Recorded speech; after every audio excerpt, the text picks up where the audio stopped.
Hello, and welcome to Staying Strong for Marriages. Thanks for stopping by. Hi, everyone. What's up? Welcome back. So we're going to be looking at an article from NPR, so National Public Radio. This is January 13th, 2022 in the afternoon. Going to be looking at this big decision that came out from the Supreme Court. Supreme Court blocks, and that's the key word, blocks Biden's vaccine or test mandate for large private companies. I do think that's a good term that they used instead of just calling it a vaccine mandate. It was a vaccine or test mandate, and that's what Sotomayor was really pointing out in some of the early comments that she made in this case. Was there is an option. It's not a all or nothing type of thing. People did have the choice. If you worked at a private company with 100 or more employees, you did have the option to take a weekly test if you wanted to. Okay, but it got blocked, so OSHA was not able to pull that one off.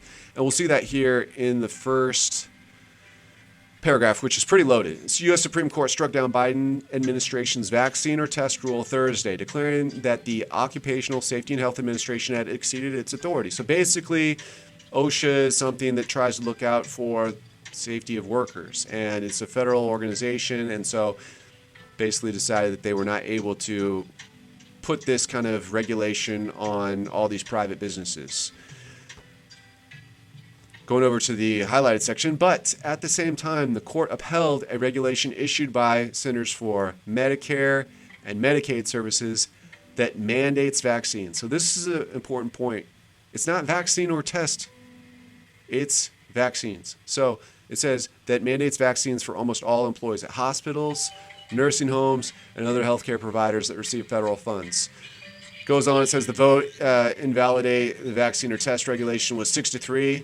Along ideological lines. So I think that it was no surprise, at least in my mind, from what I've heard from other people, that it was going to get shot down. But I wasn't expecting this kind of caveat for healthcare workers. So when I look at it as a whole, I think it's a loss. I understand that they were saying about 80 million to 100 million American workers were going to be influenced by this decision. So for maybe people outside of the healthcare space, you're thinking this is great. You know, I still have my freedom of choice to decide what's best for me and my health scenario, whatever that is, based on whatever you're able to figure out on VAERS or yellow card. I mean, this is an American decision. So really, we're talking VAERS in the United States about the adverse events that are occurring. And since it's so hard to really find out, and since there is no real big push coming from, say, like the CDC or someone like that to really say, here's some rock solid numbers that we have for, say, policymakers, legislators, the judicial side of things, for just your average person who wants to know,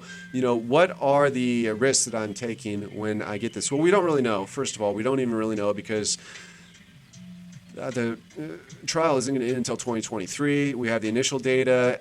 People on both sides of the VAERS thing, they say it's way higher than it should be or it's way lower than it should be. End of the story, no one really knows. I would say no one really knows. You could talk to your friends.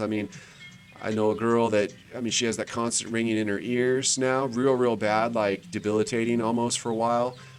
But I think the point with this for me is that it's a loss in the sense that you have more Americans that are able to decide what they're going to do, what they basically can do if they want to keep their jobs. And I would assume that if you're like a doctor or you're any person that has a lot of student loans, say you're a PA, physician's assistant, say you're a nurse practitioner, these are graduate level.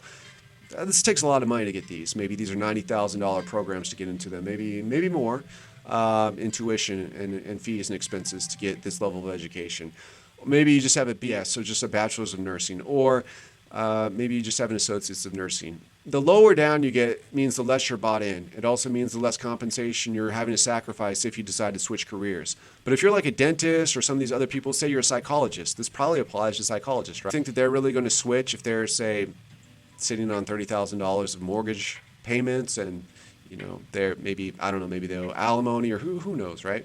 It's very difficult the later you are in life and the more ingrained you are into the system. You can't really quit and go do something else.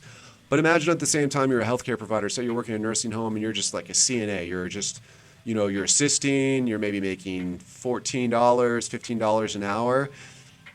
Do you think that you'd be willing to risk the unknown risks of getting vaccinated in order to keep that job? Probably not. Probably for those people, they're going to leave, which means to get replacement people, you're going to have to raise the salaries a lot for that, and that's going to be passed on basically to people that receive those services. For the elderly, need to go into nursing homes and stuff like that, which means Medicare and Medicaid are basically going to get drawn down on much faster. You know, I mean, people already think that these are pretty stressed out programs, and so if you want to put even more stress on them by getting rid of the people, you know, a lot of people that work maybe $14 an hour, and now you can't fill those positions unless they're getting paid $20 an hour. Well, then the nurses are going to say, well, if those people are getting 20, I want 30, you know?